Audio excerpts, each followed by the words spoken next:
Hello everyone, I am Rahul Roy and I welcome you all to my channel English Stadium. This channel English Stadium is a one-stop solution for all kind of your spoken English problem. My aim is simple, to make you a fluent English speaker. So let's start our today's session. और आज का session start करने से पहले मैं आप लोगों को बताना चाहूँगा कि इस वीडियो के डिस्क्रिप्शन में मैंने व्हाट्सएप और टेलीग्राम का लिंक दिया हुआ है, तो आप लोग जल्दी से उसे ज्वाइन कर लें ताकि मैं वहाँ पे हर तरह के PDF आपको फ्री में उपलब्ध करवाता हूँ. Okay friends, so let's start our today's session. आज का हमारा पहला सेंटेंस है, उसने मुझे आदेश दिया कि मेरी कसम खाओ. इससे पिछले वीडियो में मैंने आपको बताया था कि कसम खाने को क्या बोलते हैं. आप लोग बताओगे मुझे कमेंट सेक्शन में. कसम खाने को हम लोग बोलते हैं स्वेयर बाय मी. ओके, मेरी कसम खाओ, स्वेयर बाय मी. पापा की कसम खाओ, स्वेयर बाय पापा. ओके, तो आज का सेंटेंस क्या है, उसने मुझे आदेश दिया, यानी उसने मुझे कहा, उसने मुझे जोर दिया, उसने मुझे आदेश दिया. सब तरह के सेंटेंसेस इसमें इंक्लूड हो जाएंगे. तो इसको कैसे बोलेंगे इंग्लिश में? इंग्लिश में हम कहेंगे she ordered me that swear by me. She ordered me that swear by me. अगर वो फीमेल है तो सी यूज करेंगे, अगर वो मेल है तो हम लोग वहां ही यूज करेंगे. ओके फ्रेंड्स, सो चलिए हम नेक्स्ट सेंटेंस पे बढ़ते हैं. हमारा नेक्स्ट सेंटेंस है, अगर मैं फेल हो गया तो मैं घर नहीं जाऊंगा. आपको पता है कि जब एग्जाम में बच्चे फेल हो जाते हैं तो उन्हें बहुत डर लगता है अपने गार्जियन से और वो घर जाने से डरते हैं. तो इस तरह के सेंटेंस को कैसे बोलेंगे? If I failed I would not go to home. आप लोग रिपीट करोगे मेरे साथ. मैं बार बार ये चीज रिपीट कर रहा हूं कि आप लोग ग्रामर के चक्कर में अभी मत पड़ो. मैं आपको ग्रामर जरूर रिवाइज करवाऊंगा, but first you should start speaking in English. Okay, आप लोग इंग्लिश में बातें करो, इंग्लिश में मेरे सेंटेंसेस को दोहराओ और वीडियो देखने के बाद अपने फ्रेंड से फोन पे बातें करो. Okay, so that you will be a fluent English speaker. तो चलिए फिर से इस सेंटेंस को एक बार रिपीट करते हैं. अगर मैं फेल हो गया तो मैं घर नहीं जाऊंगा. तो इस तरह के सेंटेंस को आप कैसे बोलोगे? If I failed I would not go to home. If I failed I would not go to home. Very good. Come to the next sentence.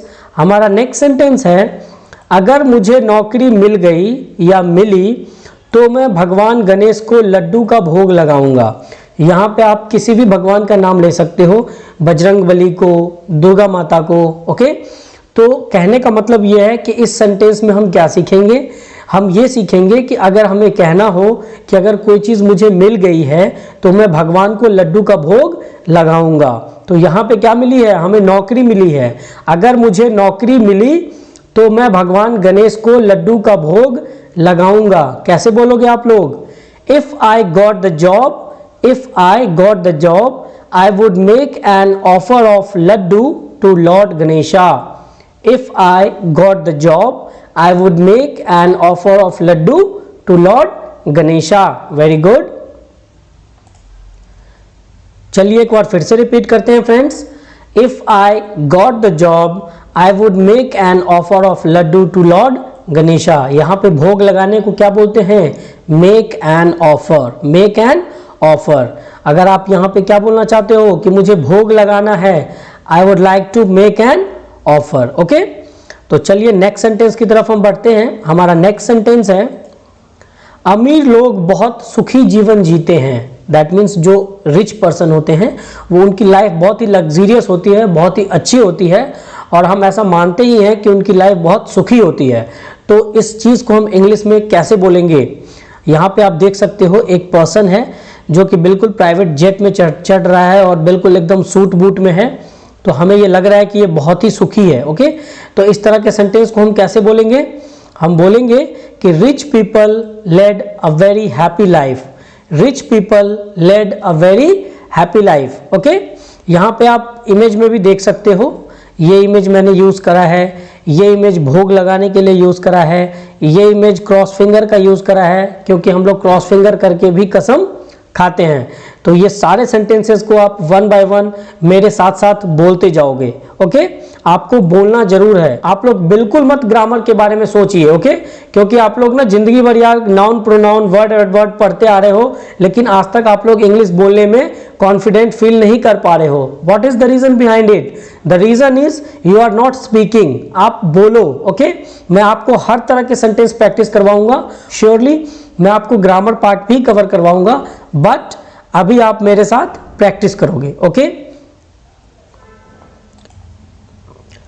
Come to the next sentence. हमारा next sentence है, अगर मैंने तुम्हें nonveg खाते हुए देखा तो मैं तुम्हें जिंदा दफन कर दूंगा या जिंदा गाड़ दूंगा। अब इस तरह का सेंटेंस मैंने क्यों लिया है? क्योंकि कई बार क्या होता है, गार्जियन जैसे आज मंगलवार है तो मंगलवार को अगर नॉनवेज खा लिया तो गार्जियन बहुत गुस्सा हो जाते हैं और बोलते हैं कि मैं तुम्हें जान से मार दूंगा, ओके या जिंदा दफन कर दूंगा, जिंदा जमीन में गाड़ दूंगा। That means these kind of sentences can be use to show anger. अपने गुस्सा को दिखाने के लिए इस तरह के सेंटेंस को हम लोग यूज करते हैं। तो इस तरह के सेंटेंस को हम कैसे बोलेंगे इंग्लिश में?